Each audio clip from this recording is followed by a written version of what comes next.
아멘.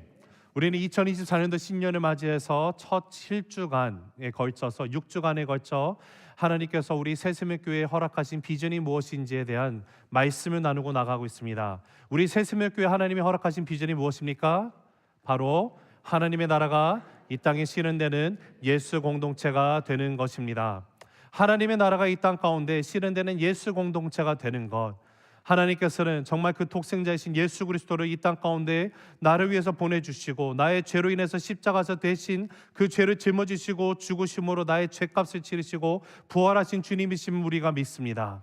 부활의 주님께서 나를 이제는 주의 자녀로 삼아주시고 이제는 우리를 교회로 불러주셨는데, 예수님께서 이 땅 가운데 교회를 설립하시고 창립하셨던 그 모든 목적이 무엇인가 봤더니 바로 하나님의 나라가 이 땅 가운데 건설이 되는 것, 하나님의 나라가 이 땅 가운데 실현되는 것을 위해서 교회를 우리에게 주셨음을 우리가 알게 됩니다. 그러하기 때문에 예수님께서 공생의 3년 기간 가운데서도 그토록 가르치셨던 외침의 그 중심 메시지가 바로 하나님의 나라였어요. 자, 그러면 우리가 함께 하나님의 나라가 이 땅에 실현되는 예수 공동체로서 부르심을 받았다면 우리가 어떻게 할 때 정말로 하나님의 나라가 이 땅 가운데 실현되는 예수의 몸으로, 그리스도의 몸으로 이 땅 가운데 살아갈 수 있을까요? 우리가 말씀을 살펴보니까 주님께서 우리에게 주신 교회의 원형인 모습인 초대교회의 모습을 보면 그 안에서 그들이 중심적으로 집중하고 나가는 5가지의 핵심 가치가 있음을 보게 됩니다. 이 5가지 핵심 가치가 바로 우리 새스명교회에서 저와 여러분이 함께 집중하고 나가야 되는 핵심 가치들입니다. 우리가 그러기 때문에 첫 시간에 우리가 예배에 대해서 봤습니다. 우리는 예배의 생명을 다하는 교회가 되어야 합니다. 두 번째 주에는 섬김에 대해서 봤습니다. 섬김이 문화가 되는 교회가 되어야 됩니다. 지난 주에는 양육에 대해서 봤습니다. 변화와 성장이 기쁨이 되는 교회가 되길 원합니다. 그리고 오늘은 여러분과 나누고자 하는 것은 바로 소그룹입니다. 소그룹 교제로 하나 되는 교회가 되는 것입니다. 그리고 다음 주에는 땅끝까지 이르러 증인이 되는 교회, 즉 전도, 선교에 대해서 우리가 함께 나누고 나갈 것입니다. 여러분, 왜 이 소그룹이란 것이 중요할까요? 그냥 예배 때 와서 주일날 예배 한번 드리고 가는 것으로 충분하지 않습니까? 라는 질문을 갖고 계신 분이 혹여나 이 자리에 계실지 모르겠습니다. 여러분, 소그룹이라는 것은 우리가 삶을 나누는 곳을 말합니다. 적게는 하나님께서 우리에게 처음에 최초로 주셨던 단위, 가정이라는 단위가 있습니다. 우리가 창세기 1장을 보면 하나님께서 우리를 창조하셨다는 사실을 알게 됩니다. 여러분, 그 어떠한 종교 서적에도요, 아니 그 어떤 학문에서도 우리의 인류의 시작이 어디서 왔는지를 그 답을 주는 것은요, 하나님의 말씀밖에 없습니다. 태초에 하나님이 천지를 창조하셨다라고 분명히 성경은 선언을 하고 있습니다. 우리가 믿음으로 말미암아 하나님께서 이 세상을 창조하시고 나를 이 땅 가운데 존재하게 하셨다는 사실을 우리가 알게 되죠. 그리고 하나님은 분명히 6일 동안 창조를 하셨습니다. 첫날에는 빛을 창조하시고 빛은 낮이라 부르시고 어둠을 밤이라 부르셨습니다. 그런데 하나님께서 그렇게 창조하시고 난 다음에 뭐라고 말씀하시는 봤더니 하나님이 보시기에 좋았더라라고 표현을 하세요. 그리고 이튿날에 가서도 셋째 날, 넷째 날 거듭해서 하나님이 창조를 하시며 계속해서 동일한 표현이 나오는데, 하나님이 창조하신 거 말씀을 하시니까 모든 것이 이루어져요. 말씀하는 대로 창조가 됩니다. 그리고 그것을 보시더니 하나님께서 좋았더라라는 표현을 쓰세요. 그리고 6일째 가서 이 육지에 있는 땅에 있는 모든 기는 짐승들을 다 종류별로 다 지으시고 말씀으로 지으셨습니다. 그런데 마지막에 클라이막스로 누구를 지었는가 봤더니 바로 아담과 하와, 사람을 지었어요. 근데 사람을 지을 때는 손수흙을 손으로 빚으시고 거기에 하나님의 생기를 불어넣으십니다. 그랬더니 사람이 되었어요. 근데 성경을 보면요, 아담과 하와를 지은 것만 보고 좋았다는 것을 심히 좋았더라라고 얘기를 한다고 우리가 생각하지만, 솔직히 하나님께서 아담과 하와를 클라이막스로 짓고 난 다음에 성경은 분명히 하나님이 창조하신 모든 것을 주님이 보시더니 심히 좋았더라라는 표현을 쓰셨습니다. 여러분, 근데 하나님이 왜 이렇게 우주 만물을 정말 우리가 이해하지 못할 어마어마하게 이 광대한 우주를 우리에게 지으시고 이렇게 우리에게 주셨을까요? 여러분, 우리는 압니다. 사람을 마지막에 지은 것은요, 아담과 하와가 제일 마지막에 지음받은 것은 하나님께서 이전에 아담과 하와를 지으시기 전에 모든 것을 지은 이유가 이 모든 것을 아담과 하와에게 주기 위해서 하신 거예요. 너무도 사랑하는 하나님이에요.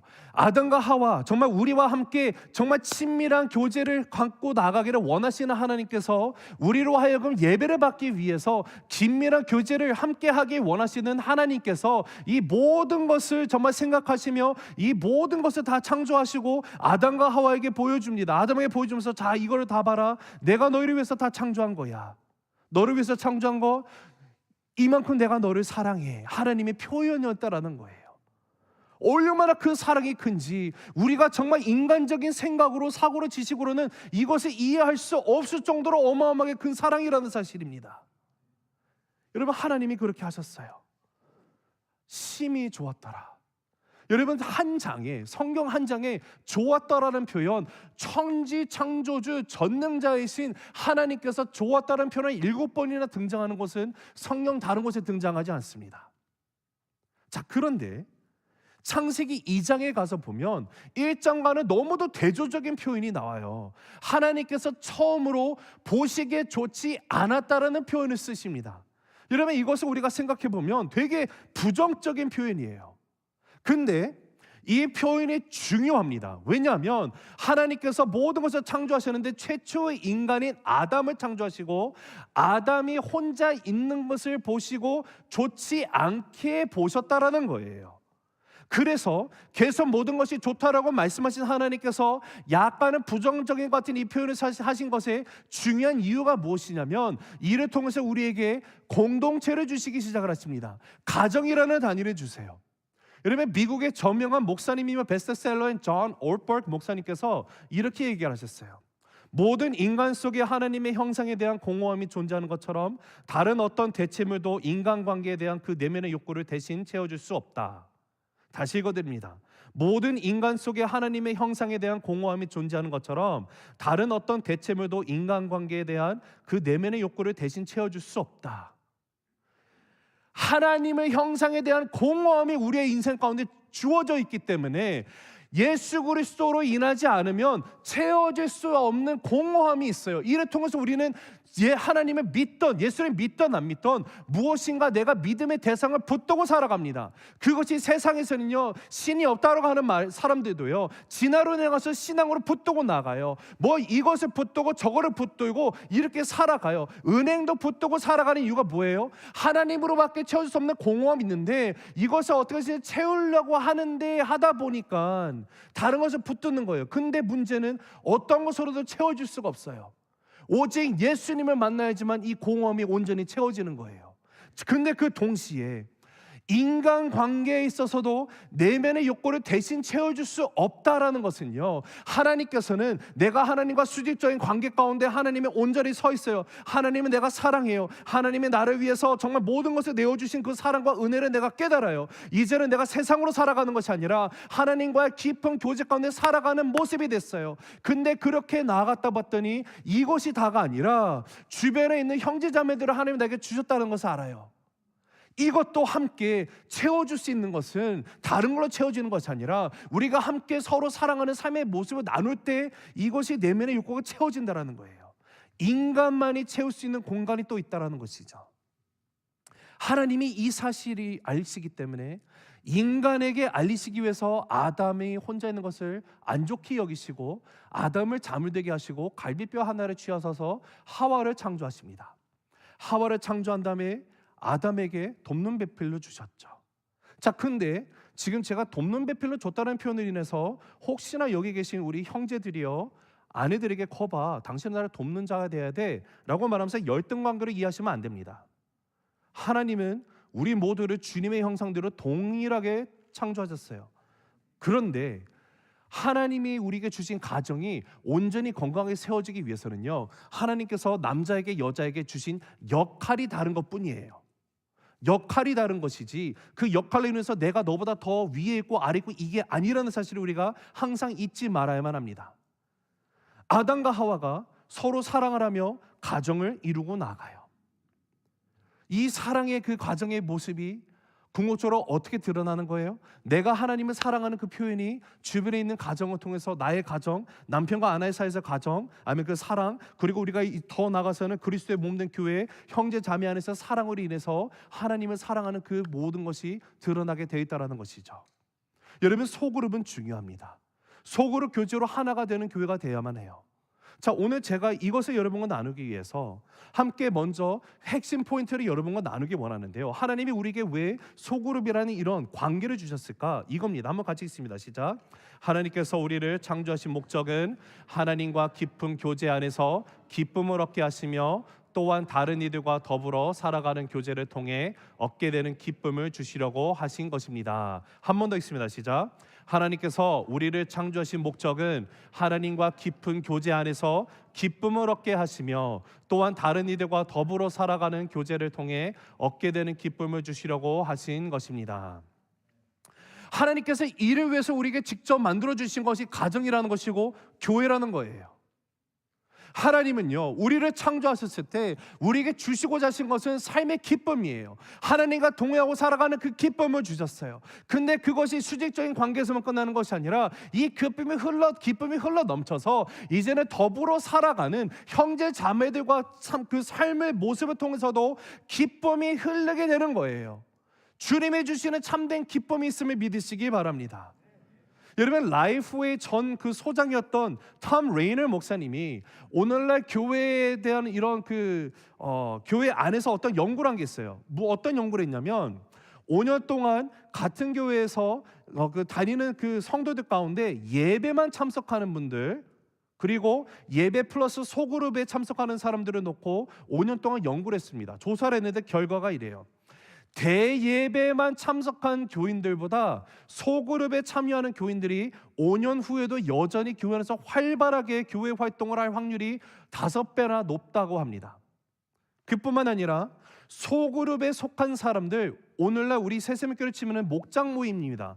목장에 속한 사람들은요 5년 후에도 이 교회에 남게 될 확률이 86%가 되는 반면에 대예배에만 참석하는 사람들은 5년 후에 교회 남은 사람이 16%밖에 없더라는 거예요. 여러분, 이처럼 소그룹에 소속되는 것이 내 신앙생활과도 밀접한 연관성이 있음을 이런 연구 결과를 통해서도 우리가 알게 됩니다. 여러분, 우리 새세명교회는요 소그룹을 목장으로 나누고 나가요. 목장은요 마을들이 있어요. 마을 안에 3개의 목장씩 있고요, 마을을 하나로 다 합쳐서 우리는 예수마을 공동체라고 부릅니다. 정말 예수님이 주인 되신 마을이 되길 원하는 거예요. 예수마을 공동체로 나아가는데, 우리가 예수마을 공동체 안에 이루어지는 소그룹 모임인 목장 모임을 통해서 우리가 무엇을 이루고자 하는 그 추구를 하고 나가야 될까요? 그것은 바로 하나님의 나라가 우리 목장 모임을 통해서 임하게 되기를 우리가 함께 추구해야 되는 거예요. 나의 삶 가운데, 나의 가정 가운데, 나의 일터에서도 어디에 있든지 나의 하는 모든 삶의 모습 가운데 주님의 몸된 교회 새슴의 교회 가운데서도 하나님의 나라가 온전히 임하게 되는 것을 우리가 함께 경험하기 위해서 우리는 함께 이 신앙의 여정을 걸어가야 되는 것입니다. 자, 그러하다면 하나님의 나라가 우리의 목장 모임 가운데 온전히 실현되기 위해서 우리가 꼭 기억해야 되는 2가지가 무엇일까요? 여러분과 2가지를 나눕니다. 첫째, 서로를 돌아보는 공동체가 되어야만 해요. 같이 읽습니다. 시작. 서로를 돌아보는 공동체. 한 번 더 읽으실까요? 시작. 돌아보는 공동체. 자, 우리 히브리서 10장 24절 25절 읽어보겠습니다. 시작. 서로 돌아보아 사랑과 선행을 격려하며 모이기를 패하는 어떤 사람들의 습관과 같이 하지 말고 오직 권하여 그날이 가까움을 볼수록 더욱 그리하자. 여러분, 지금 히브리 기자의 이 말을 보면 서로 돌아보라라고 명령을 하고 있습니다. 자, 근데 서로 돌아본다는 것이 무엇이 전제가 돼야 됩니까? 내가 돌봐야 되는 어떤 대상이 있어야지만 돌볼 수가 있는 거죠. 그러나 성경 어디에도요 내 마음에 맞는 사람만 돌보라고 쓰여있지 않더라고요. 내가 좋아하는 사람을 돌보라고 써있지 않아요. 나와 좀 안 맞는 사람은 돌보지 않아도 되라고 써있지 않아요. 나를 힘들게 하는 사람은 쳐다보지도 마라고 써있지도 않아요.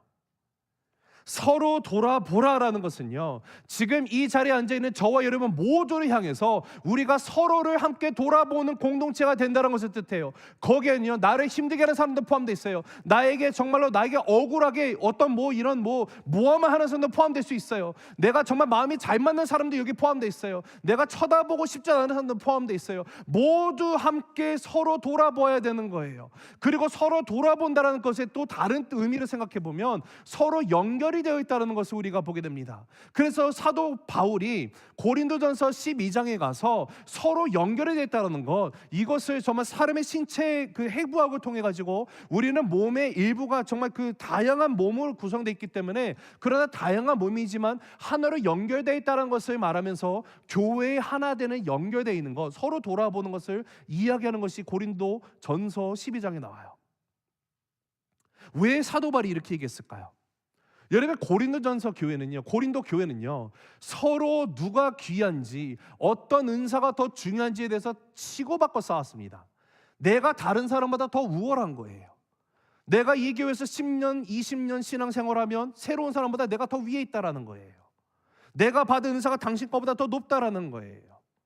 그러다 보니 맨날 싸우는 거죠. 싸움으로 가득 차고 분열이 일어난 교회가 고린도 교회였어요. 그런 교회를 향해서 사람의 신체를 비유로 사람의 몸에는 여러 가지가 있는데 모든 것이 다 중요하다고 말하죠. 여러분, 하나님께서 우리에게 주신 신체의 모든 그 부분 가운데 하나라도 중요하지 않은 것이 있습니까? 모든 것이 중요해요. 여러분, 눈이 중요하다고 말하면요, 코도 중요하고 귀도, 입도 중요하죠. 그러나 여러분, 눈꺼풀도 중요합니다. 이 눈꺼풀이 없으면요, 먼지를 필터를 못한다고 하더라고요. 여러분, 발가락 하나 잘라내면요, 균형을 잃어버려요, 사람이. 발톱 뽑아내면 엄청 아프지 않습니까? 중요하지 않은 것이 하나도 없어요. 모두가 다 중요한 거예요. 주님께서 필요하시기 때문에 모든 것을 우리에게 주셨어요. 그와 동일하게 교회, 공동체라고 하는 것도요, 서로의 중요한 것을 통해 서로의 통찰을 나누고 서로를 돌보며 서로를 위해 기도하며 서로의 죄를 고백하는 공동체가 되는 것, 서로 돌아봄으로 말미암아 내가 당신보다 나은 것이 아니라, 아니 오히려 내가 당신이 나보다 더 나은 사람입니다, 서로를 높여주는 공동체, 서로가 함께 귀중하다는 것을 나누는 공동체가 될 때 비로소 그리스도의 몸된 교회가 건강했을 수 있는 거예요. 여러분, 우리가 예수만 공동체를 하는 목적이 무엇입니까? 만약에 여러분 우리가 목장으로 모이는 것 자체가 목적이 되면요, 우리는 변질이 된 거예요. 우리는 모이기 위해서 목장하지 않습니다. 예수마을 공동체의 목적은요, 목장 모임 가운데 어떤 일이 일어나고 있느냐, 우리가 그 모임 가운데 무엇을 하느냐가 중요한 것인데요, 이 중요한 목적을 우리가 잊은 채 만약에 모이는 것 자체가 목적이 돼서 모인다, 그럼 여러분 그 목장처럼 힘든 것이 없을 거예요. 우리가 왜 모입니까? 매 주일날 우리가 와서 대예배로 함께 예배를 드립니다. 하나님 앞에 모든 것을 우리가 감사함으로 나가잖아요. 기쁨으로 드리고 모든 주님 앞에 정말 내 일주일간의 삶 가운데 내가 너무도 힘들었어요. 어떻게 살아갔는지 정말 기적이에요. 근데 하나님께서 나와 함께 하셨다는 사실을 내가 인정하게 되는 거죠. 그래서 함께 와서 형제와 자매와 함께 여호와 하나님을 우리가 정말 기쁨으로 찬양하고 나의 모든 것을 다해서 주 앞에 드리는 것이 주의 공예배가 아닙니까? 그렇게 하나님과 수직적인 깊은 관계 속에 들어가면 이제 거기서 그치는 것이 아니라 여러분 개별적인 여러분들이 공동체 관계를 맺는 이 예배를 넘어서서 이제는 성도 간의 교제를 통해서 지속적으로 이게 확장되어 나가는 것을 위해서 하나님이 우리에게 목장을 주시는 거예요. 소그룹을 모이는 거예요. 그래서 히브리 기자가 오늘 10장에서도 말하는 것이 서로 돌보라는 명령을 주고 있습니다. 여기 돌아보라라는 단어가 헬라어에는요, 카타노에라는 단어가 쓰이는데 무엇인가 아주 깊게 생각하다라는 뜻을 갖고 있어요. 무엇인가 아주 깊게 관찰하다라는 뜻을 갖고 있어요. 즉 우리가 서로를 돌본다라는 것이 서로의 형편을 깊이 생각하는 것, 그 사람의 형편을 내가 신중하게 고려하는 것이 돌아보는 거예요. 우리가 진정으로 예수말 공동체를 만들기 위해서는 표면적으로 보이는 것이 아니라 하나님께서 나에게 섭리로 주신 믿음의 공동체를 섭리적 관계들로 만들어가야만 합니다. 그럴 때는 내가 서로 바라봤을 때 이 형제님, 이 자매님, 이 집사님, 이 성도님들을 우리가 바라보면은요, 의도적으로 우리가 서로가 되어서 서로 돌아보며 함께 인정하는 거죠. 하나님의 은혜가 있었기 때문에 우리가 만나게 된 겁니다. 하나님이 계획이 없었다면 나는 당신과 만날 일이 없었을 텐데, 하나님이 너무도 그 은혜가 크셔서 내가 함께 당신과 그리스도의 몸된 교회를 세우기 위해서 우리를 만나게 하신 분이 하나님이시군요. 하나님의 섭리가 있었기 때문에 내가 이 목장의 목원이 되었군요. 하나님을 인정하고 나가는 거 아닙니까? 하나님의 섭리 가운데 나가는 거예요. 하나님의 섭리 가운데 히브리 기자가 말하는 것처럼 서로 돌아보고 선행을 격려할 때 그리스도의 몸된 교회를 우리가 세워갈 수 있어요.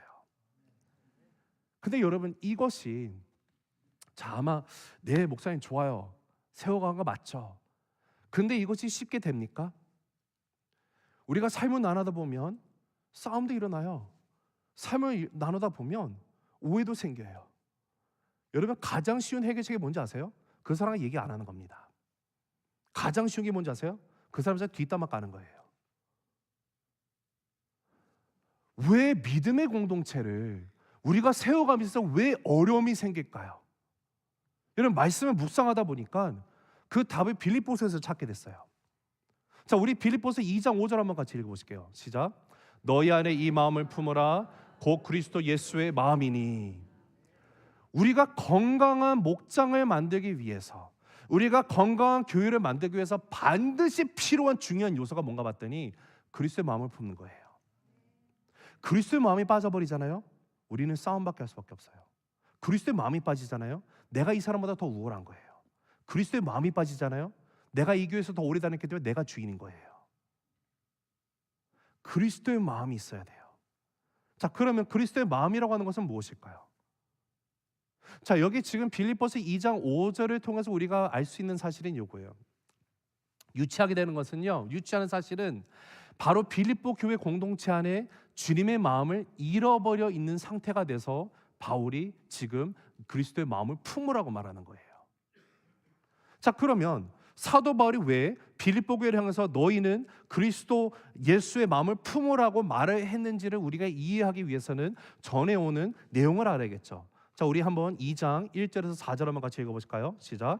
그러므로 그리스도 안에 무슨 권면이나 사랑의 무슨 위로나 성령의 무슨 교제나 긍휼이나 자비가 있거든 마음을 같이하여 같은 사랑을 가지고 뜻을 합하여 한 마음을 품어 아무 일에든지 다툼이나 허영으로 하지 말고 오직 겸손한 마음으로 각각 자기보다 남을 낮게 여기고 각각 자기 일을 돌볼 뿐더러 또한 각각 다른 사람들의 일을 돌보아 나의 기쁨을 충만하게 하라. 여러분, 지금 사도 바울이 빌립보 교회를 바라보니까 먼저 그들 안에 무엇이 있는지를 얘기하고 있어요. 그들이 안에 있는 것이 뭐냐면 그리스도 안에서 권면이 있어요. 사랑의 무슨 위로가 있어요. 성령의 무슨 교제가 있어요. 긍휼과 자비가 이들 가운데 분명히 있었던 것은 확실해요. 그런데 이들에게 문제가 무엇이냐면요, 이러한 좋은 것들이 참 많이 일어나고 있는데 그들의 마음이 어떻게 됐어요? 갈라져 있는 거예요. 한 마음이 아닌 거예요. 그래서 마음을 같이 하라고 말합니다. 뜻을 합하라고 말하고 있는 거예요. 서로가 좋은 일을 하려고 하는데 마음이, 그런 마음이 있는데 다툼이 있어요. 허영이 있어요. 내가 더 낫다라고 싸우고 있어요. 이 교회 안에 좋은 일을 함에도 불구하고 아무리 좋은 일을 한다 할지라도 다툼과 허영으로 결과가 나올 수 있다는 사실을 우리가 보게 되는 것이죠. 그래서 여기서 뭐라고 해요? 겸손한 마음으로 각각 자기보다 남을 낮게 여기라고 말하고 있지 않습니까? 여러분, 우리가 신앙생활하면서 공통적으로 느끼는 것이 뭘까요? 예수님이 처음 내가 진짜 만나면요, 나를 나 같은 죄인들 구원해 주신 그 은혜가 너무도 커서 내가 정말 은혜로 살아가요. 아, 맞아, 모든 것이 은혜임을 고백해요. 그냥 예배당에 와서 그냥 앉아서 찬양을 하는 순간 내 눈에서 눈물이 와락 흐르기 시작을 해요.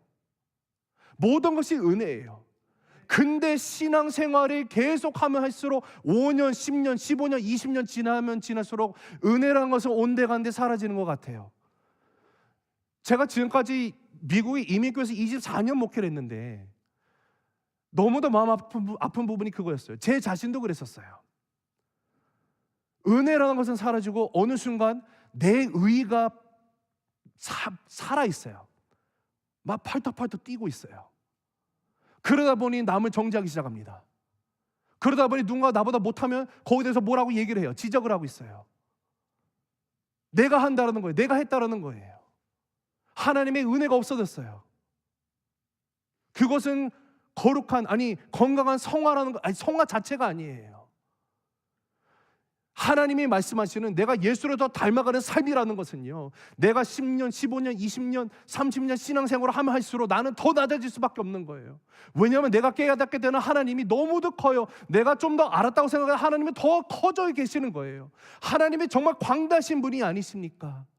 그 하나님 내가 알면 알수록 나는 진짜 아무것도 아니구나, 버러지만한 인생이구나, 나는 아무것도 내줄 게 없는구나. 그래서 여러분, 벼가 익으면 고개를 숙이는 것처럼 신앙생활 가운데 더욱더 성숙하며 나가면요, 저절로 고개가 숙여지는 게 돼 있는 거예요.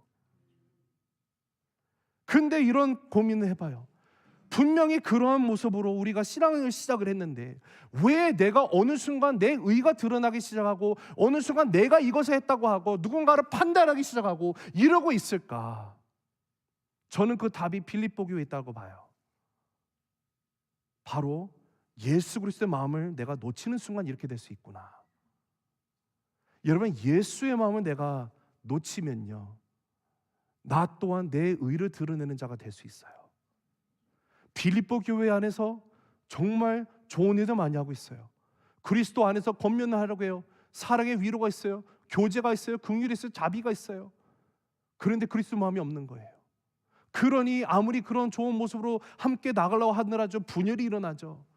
갈등이 일어나는 것이죠. 사랑하는 성도 여러분, 예수의 마음을 우리가 품게 되길 원합니다. 또 이렇게 말하면 또 누군가가 그러면 아무것도 안 하면 아는 게 낫겠습니다 라고 얘기하시는 분도 계실 것 같아요. 근데 여러분, 그거는 또 말씀을 그게 아니더라고요. 정말로 충성스럽게 일하다 보면 나도 모르게 내 의가 드러나려고 하고 그냥 나는 아무것도 안 하고 가만히 있는 게 낫겠다라고 생각할 수도 있겠지만, 여러분, 이것이 우리한테 딜레마로 주어진 것은 사실이지만, 여러분, 말씀을 보면요, 분명히 하나님께서는요, 성령 하나님의 뜻대로 우리에게 은사라는 걸 주셨어요. 은사라는 걸 주신 것은요, 내가 뭐 이 은사 있어 저 은사 자랑하기 위해서 준 게 아니에요. 내 개인적인 이유도 있지만 그것은 세컨더리예요. 중요한 목적은요, 은사를 주신 이유는 그리스도의 몸된 교회를 함께 세워가기 위해서 은사라는 걸 허락하셨다라는 거예요. 함께 섬기기 위해서 나에게 재능을 주셨다라는 거예요. 중요한 사실은 다시 말씀드려요. 우리가 항상 놓치지 말아야 되는 것은 예수님의 마음이에요. 여러분, 예수님의 마음이 어떤 마음입니까? 빌립보서 2장 6절에서 8절 가면 예수님이 이렇게 말하죠. 그는 근본 하나님의 본체신 예수님이시라고 해요.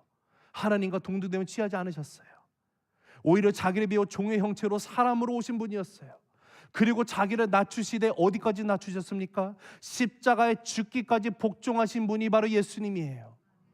예수님의 마음을 품으라는 것은요, 내 삶의 주인이신 예수님이 겸손의 왕이시기 때문에 나 또한 겸손으로 나아갑니다가 되는 거예요.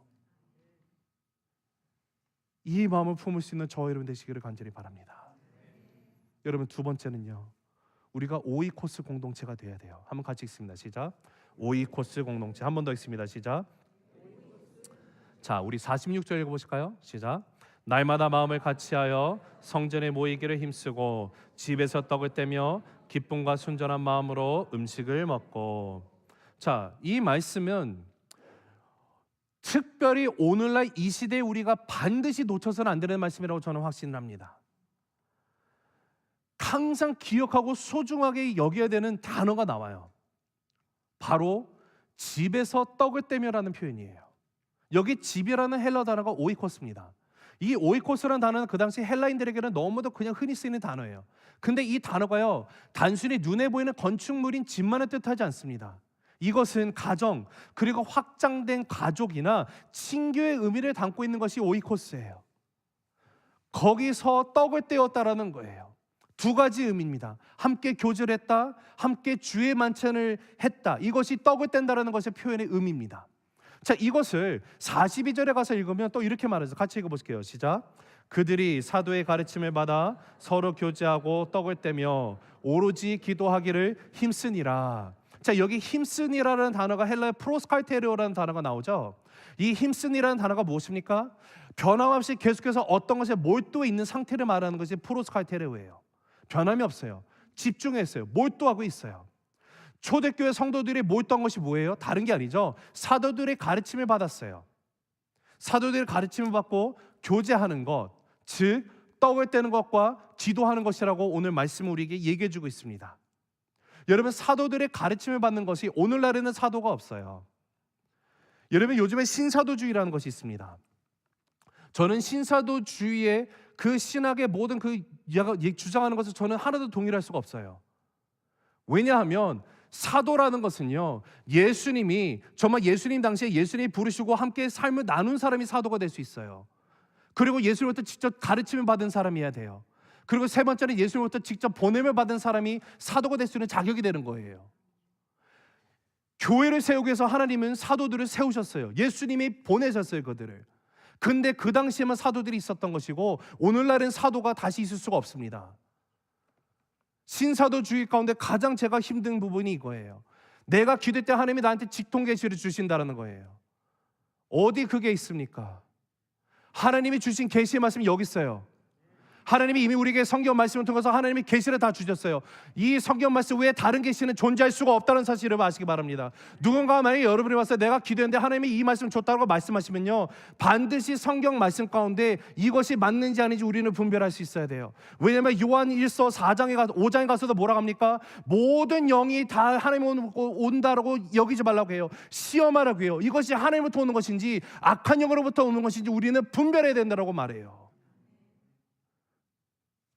그러나 오늘 사도는 없지만 사도의 가르침을 받는다는 건 뭡니까? 그들이 무엇을 가르쳤습니까? 예수님이 사도들에게 말씀하셨던 모든 것, 이것이 마태복음 28장에도 나오죠. 내가 너에게 분부한 모든 것을 그들에게 가르쳐서 그들이 지키도록 하라. 그 말씀 가운데 원래 그 원어를 보면 어떤 뜻이라고요?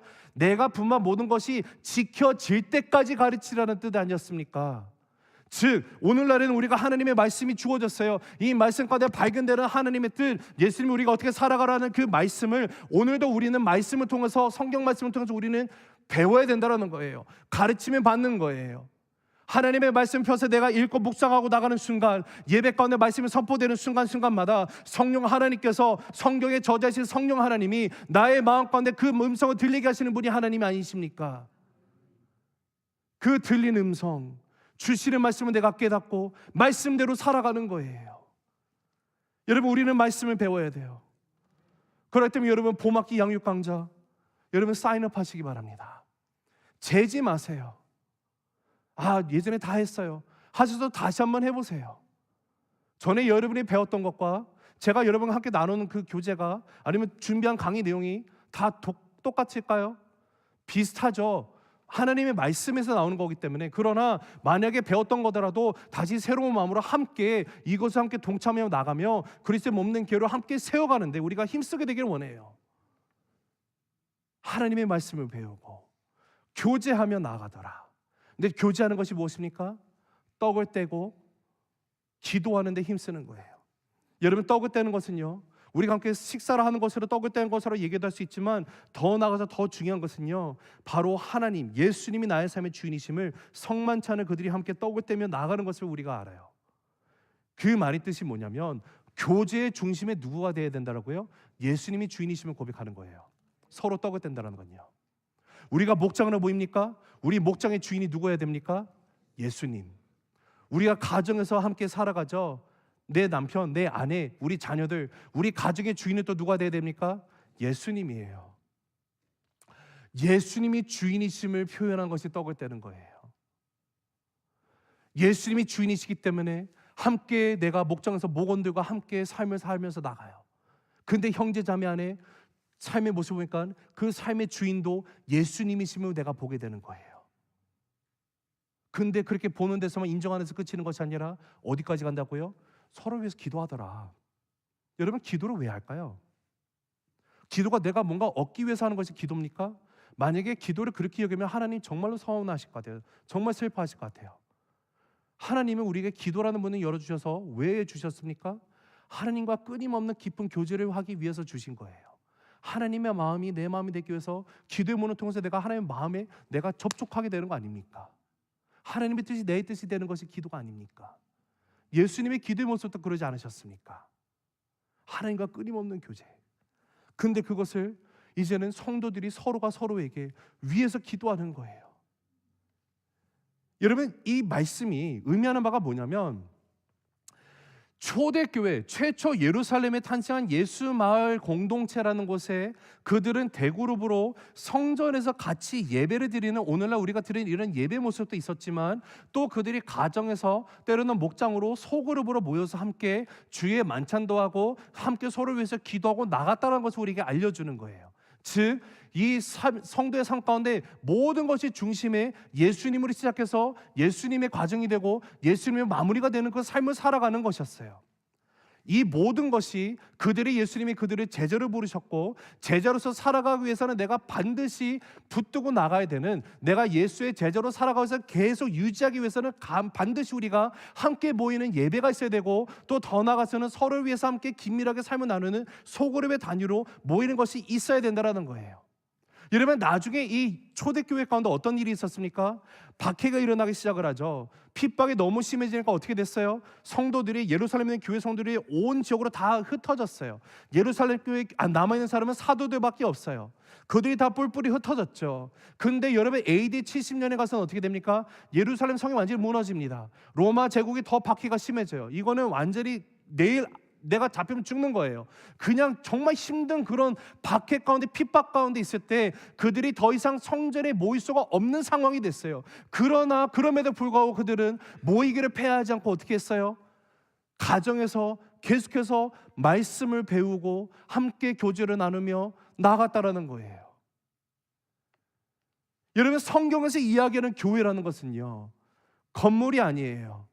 예수님은 그 어디에서도 교회를 건물이라고 말씀하신 적이 없어요. 예수님은 그 어디에서도요 교회를 장소라고 말씀하신 적이 없습니다.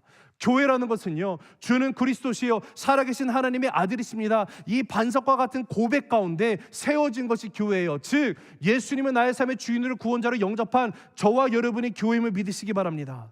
그래서 교회를 에클레시아라고 부르는 거예요. 세상으로부터 부름을 받은 존재라는 거예요. 예수님의 몸의 공동체에 속하기 위해서 반드시 그 몸을 건강하게 하는 소그룹 공동체에 속하여 다른 지체들과 함께 다 같이 연결이 되어져 있는 것, 이것이 주님이 세우신 교회의 모습이에요. 여러분, 하나님께서 인간의 죄로 말미암아 파괴된 과정과 가정과 관계와 공동체를 치유하고 구원하기 위해서 궁극적으로 어떤 해결책을 우리에게 주셨습니까? 예수 그리스도 오지 않습니까? 예수 그리스도를 통해서 이제는 우리가 새로운 가족 공동체를 이루게 됐어요. 이것이 바로 오이코스 공동체예요. 그리스도 안에서 이제는 내가 형제자매가 된 거예요. 전에는 남이었어요. 전혀 상관이 없는 자들이었어요. 그러나 이제는 주 안에서 함께 하나 되지 않았습니까? 비록 피가 섞이지는 않았지만, 아니죠, 예수 그리스도의 보혈이 섞였네요. 믿으십니까? 우리 앞뒤 좌우로 서로 바라보면서 이렇게 합시다. 우리는 한 가족입니다. 우리 한 번 더 이렇게 고백하실까요? 예수님의 마음으로 당신을 섬기겠습니다. 아멘. 말씀을 맺습니다. 여러분, 하나님은요 2000년 전뿐만이 아니라 오늘날에도 주님이 찾으시는 그 건강한 교회를 우리 새스맥 교회를 통해서 이루시기 원하심을 저는 믿습니다.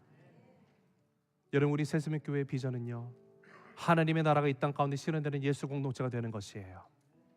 여러분, 건강한 공동체가 되기 위해서는 우리가 집중하고 나가야 되는 것은 함께 삶을 나누는 이 소그룹의 모임이 있어야 돼요. 교제가 있어야 돼요. 펠로십이 있어야 돼요.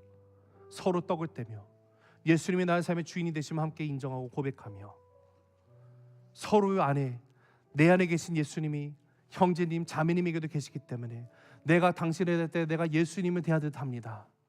섬김이 있으며 서로를 위해서 기도하고 나가는 그 참된 교제의 모습. 여러분, 그러기 위해서는 서로를 돌아보아야만 합니다. 예수님의 마음으로 돌아봐야 되는 것이에요. 내가 신앙을 더욱더 신앙생활을 더 하면 할수록 다른 것으로 채워지는 나의 삶이 아니라, 내가 교회에서 어떤 것을 섬겼다라는 그런 타이틀을 내세우는 것이 아니라 예수님밖에 내세울 게 없는 그 모습이 되기를 간절히 바랍니다. 그럴 때 우리는 주님이 그러셨던 것처럼 더욱더 겸손한 자가 되어서 성도님을 나보다 더 나은 자로 여기며 내가 그를 섬기며 나가게 될 줄로 믿습니다. 예수님의 살아계심을 드러나야 되길 원합니다. 우리 목장 모임을 통해서 정말 주로 알지 못하는 영혼들이 예수님만을 보게 되는 그런 곳이 되기를 간절히 소망합니다. 우리 이루어서 함께 나갑시다. 분명히 하나님께서 마지막 때에 정말 저와 여러분의 인생, 우리 가정, 우리의 직장, 우리의 일터, 그리스도의 몸된 교회 이 세세명 교회를 통하여서 예수님의 왕되심을 온전히 이 땅 가운데 드러나는데 쓰임받는 우리 모두가 될 줄로 믿습니다. 기도하겠습니다.